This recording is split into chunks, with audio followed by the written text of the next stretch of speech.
So it's 1985, and everyone hears about this paper coming along. Um, where were you when the Namibian started in August of 1985, and what were your thoughts around it? Frankly, I don't remember the exact um events Mm. or how it happened or how I come to know about the Namibian. What I know is I was at primary school, 1985 August.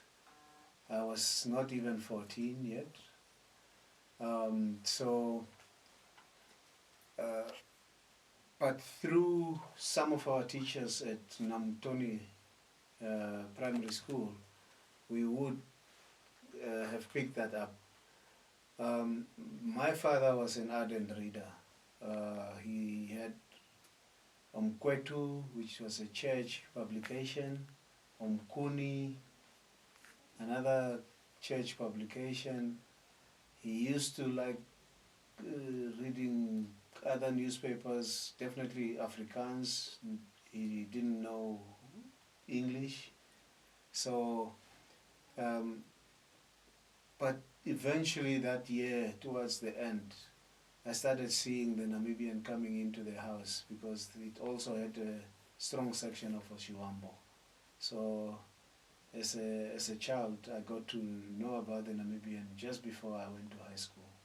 So you were a child, and I don't know what your thoughts were, but do you remember how you, if at all, interpreted the paper, interpreted this concept of um, information that you're getting about the country in its circumstances? Yeah, at that time I think students were getting really mobilized because NANSO was formed the year before, I think, if I'm not mistaken, 1984, by students in Cape Town and some internally in Namibia. So even at school, we had a teacher by the name of Selma Shiavali. She's the wife of Bishop Shiavali. And my teacher took a couple of us to write about our experiences. She introduced us to pen friends in Finland. So by then we were already kind of, should I say, conscious about the struggle, the issues of apartheid. SWAPO was active as well. So yeah, I think by that time it was just that the Namibian brought this news to the fore right there and then every week. So you've now joined NAMPA, and you're going through your journalistic career. What prompts you then to join the Namibian? With you joining the Namibian? That's a good point about actually a good reminder you just nudged out of me in the sense of when personally interacted with the Namibian. The following year, from 1986, I went to high school, Martin Luther High School, which is somewhere near a village called Tokombahe, right in the middle of Omaruru and Uis. So there we were politically active. The school allowed us to take part in political activities. We were active in NANSO, we were active in SWAPO, SWANU, the liberation, pro-liberation organizations, so to speak. So already then, every Friday we couldn't wait so that our school transport, we used to call it the bus, although it was a truck, our school bus would take us, some of us, to Omaruru. We had a group chosen every Friday to go and do errands. And if it's not your turn, you will send people if you have money.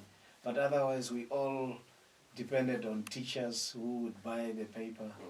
And we crowd over it, starting that Friday evening, throughout the weekend, throughout the week, taking turns reading the Namibian. And then in 1988, we had what we call a solidarity strike. Like we closed down the school. The teachers expelled us actually because we went on a strike.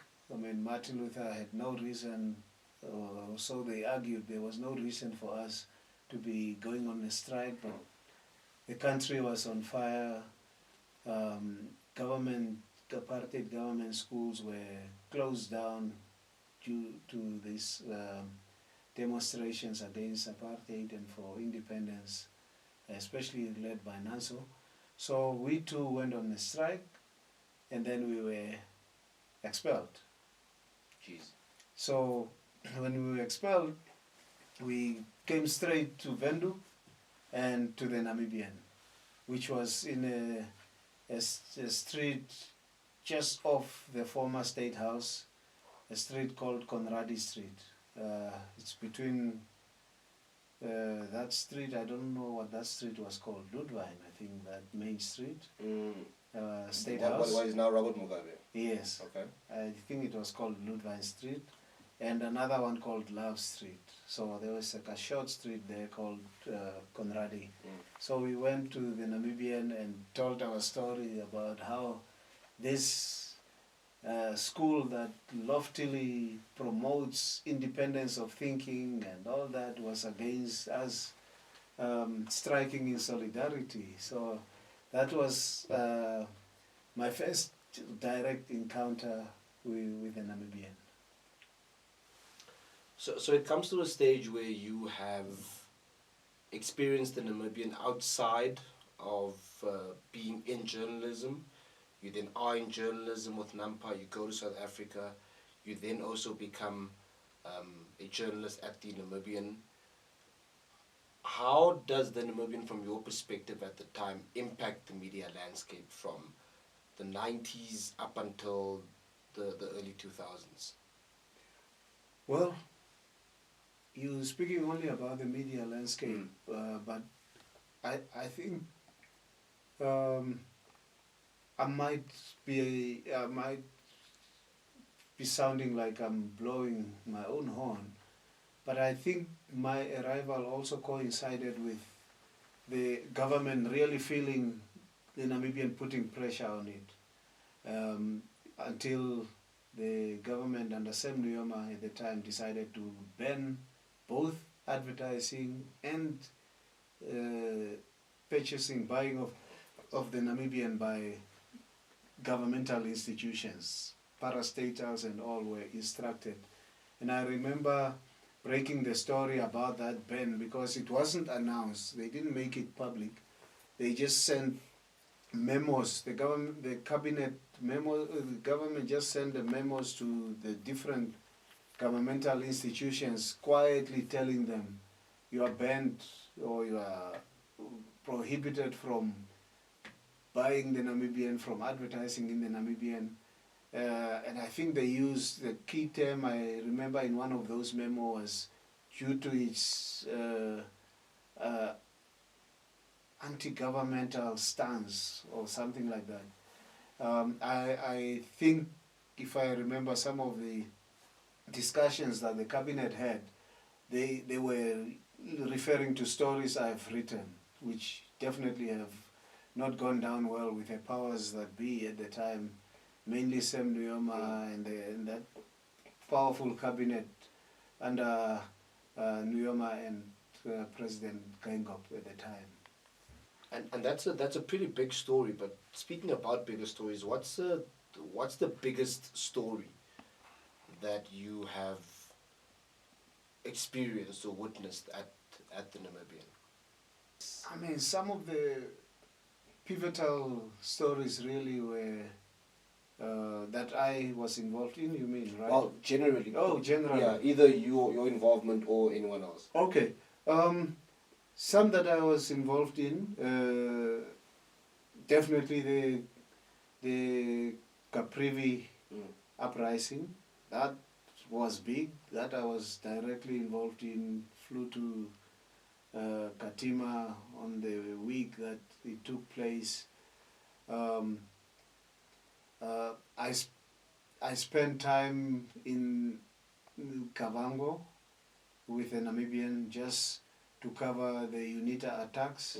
So in fact, and as I said, I always like being on the ground. So I went to areas where families had fled their homes.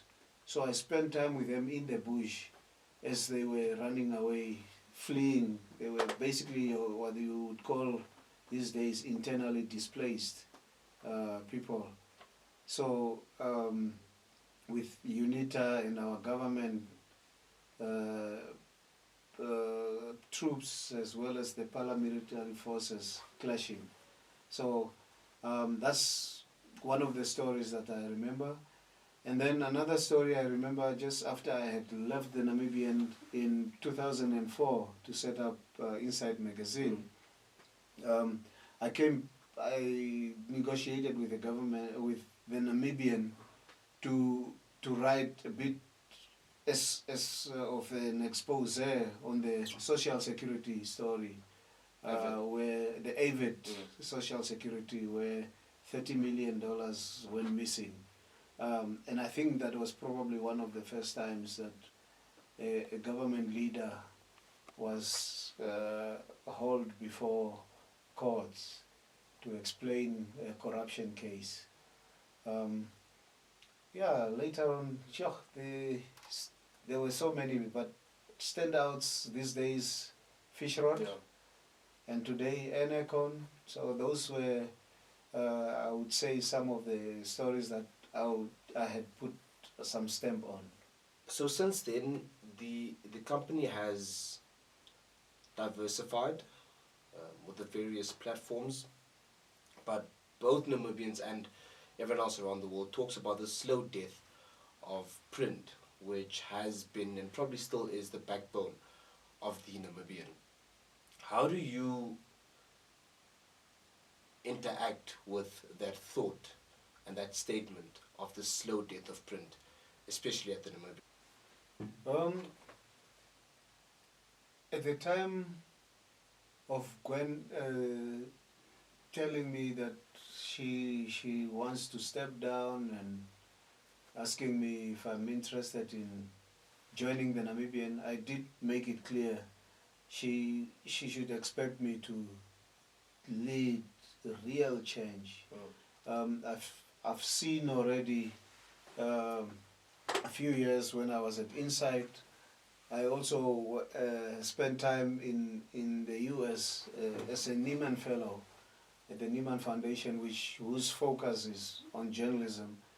In the United States, then already print was dropping considerably.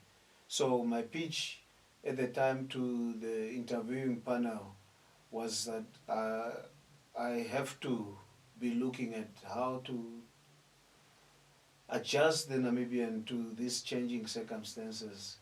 It seemed like it wouldn't happen because print was actually growing in Namibia more than rather than going backward. It was getting stronger.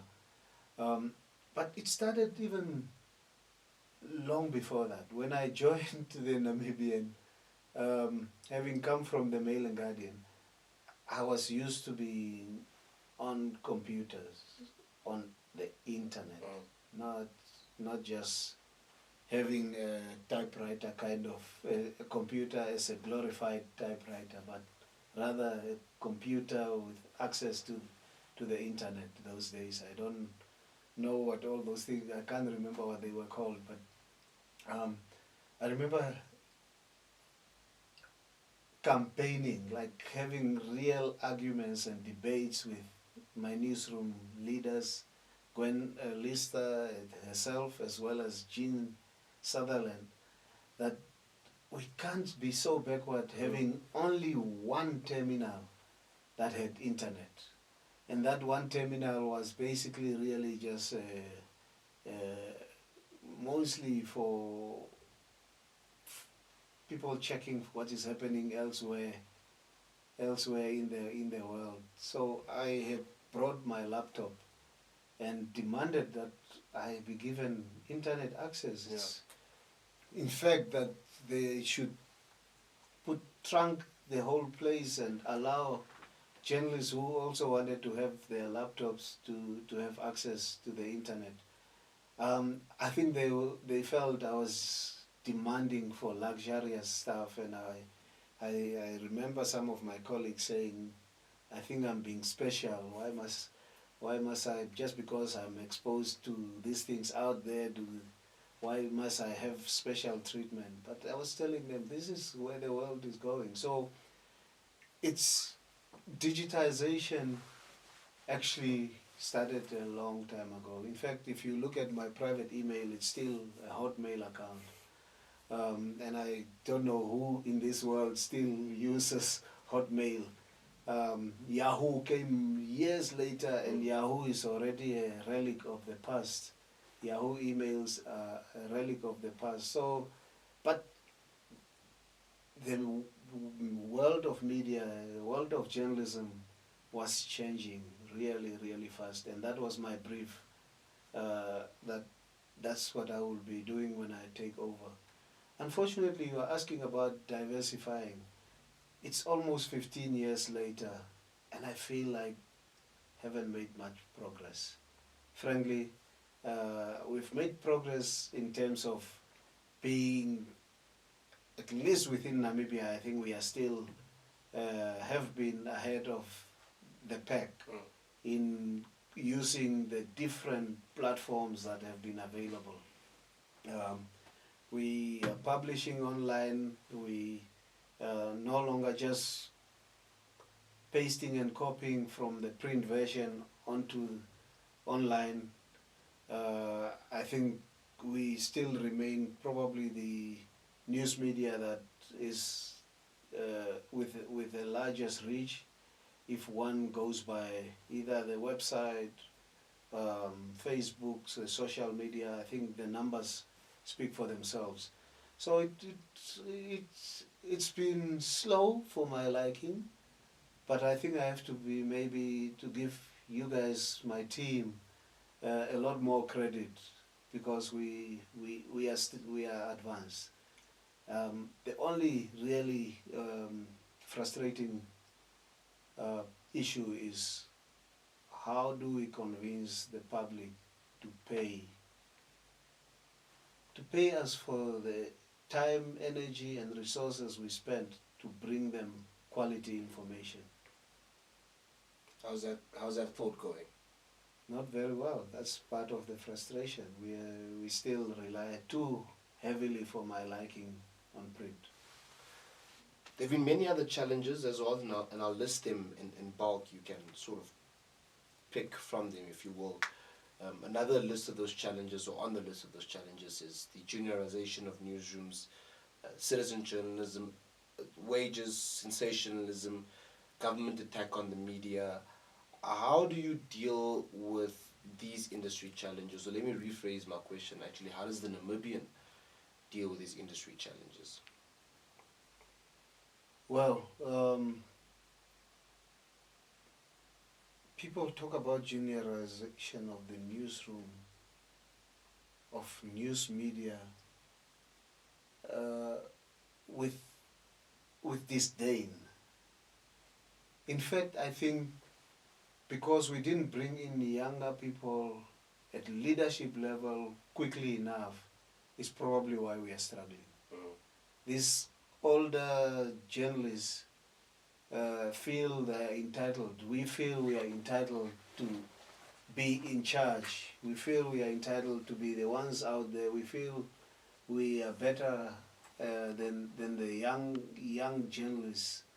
And I think that has also helped our transition backwards. The way news is delivered, the way news is used, consumed, if I may, has changed. We see it in the digital numbers. And the so-called senior journalists actually have failed the we have failed our larger audiences who are much younger. We still go about to get a story in the morning, write it in the afternoon, have it read the following day. By then, the young readers are gone on to the next topic. So, juniorization is something that should have happened. The only criticism I see of that is that we probably have not planned it so clearly and so systematically that we accommodate the younger people.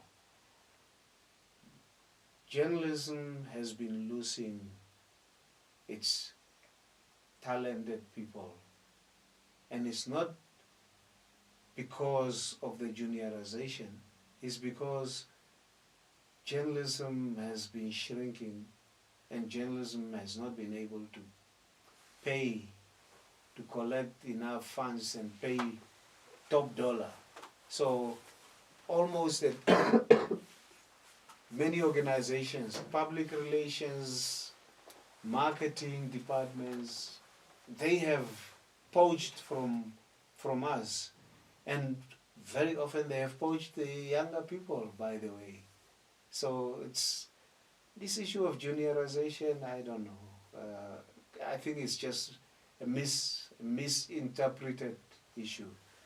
The other points that you have mentioned, I'm sure there are pros and cons in all that's happening. I think we were speaking about citizen journalism, and I always go, what the heck are people talking about? I mean, journalism has always been a craft or a profession that is open to anybody and everybody. And I like it that way in the sense that the journalism is a hub of gathering and disseminating information. So you want experts within the field to be able to interpret to society what is happening in the different fields. So ideally, we want to hire medical doctors to write about medical issues. We want to hire financial experts to write about finance issues. If we could afford them, we would do that at any given time. So citizen journalism, unfortunately for me, is something that it's not just a misnomer, but it's been taken to the wrong extreme, where politicians become journalists, or they think they are journalists, and it robs society of information that is delivered with a sense of distance from the activity. You want to trust where your information comes from, that it is accurate. Unfortunately, a lot of this new wave of journalism is robbing society of that. It might destroy journalism long term. I hope not. I hope it's just a long phase that we are going through, because society, people need to be able to get information that challenges them. Yeah. You know, nowadays, your Google feed or your social media, other social media feed, pumps you only with what you know, what you want to hear, and we have even forgotten how to debate issues, how to differ. That's I'm picking up it a lot with the younger the younger people, but even with people my age and older, but they are not ready to be challenged. They are not ready to be told they are wrong. They are not. We are not ready to put issues on the table and debate them. Otherwise, they call it. What do they call it? They cut you off, or they cancel you, or They cancel you. they cancel you. I mean, simply because you happen to have a different view. That's the danger of that we are facing with the new technologies. And then in closing, Tangeni, what do the next 40 years look like at the Namibian? I think people will wake up to the reality that information needs to come from different perspectives. So news, journalism, I think will thrive. It will survive and it will thrive. The Namibian, I hope we will be part of that process, where we can convince news consumers to know that they are paying for their own good. To pay for news is to pay for trustworthy information that you can use. I think information is probably the one thing, getting information, having the right kind of information is the number one societal need. I mean, with all due respect to Maslow, who came up with the hierarchy of needs, with all due respect, you won't have food and the right kind of food if you don't have the right kind of information to get that food. So they forgot that information is your number one. So I just believe in the next 40 years, you will even get better, refined, and better gathered information and news production around the world. With the Namibian, I'm very convinced as long as we are willing to adapt, as long as we are willing to provide the information to the public, we will be around and we will be relevant for many, many years to come. You quickly just stay into that camera for me, give a brief message to the Namibian, the team and the entire country on 40 years of this special organization. We've been serving you, the public, for 4 decades. We want to do the same every day that we can. And thank you very much for your support to what we call the People's Paper. We have become the People's News Media Organization. I think with your support we can only keep serving you as well and strongly into the future. Tangeni Amupadhi, thanks for your time. Happy 40th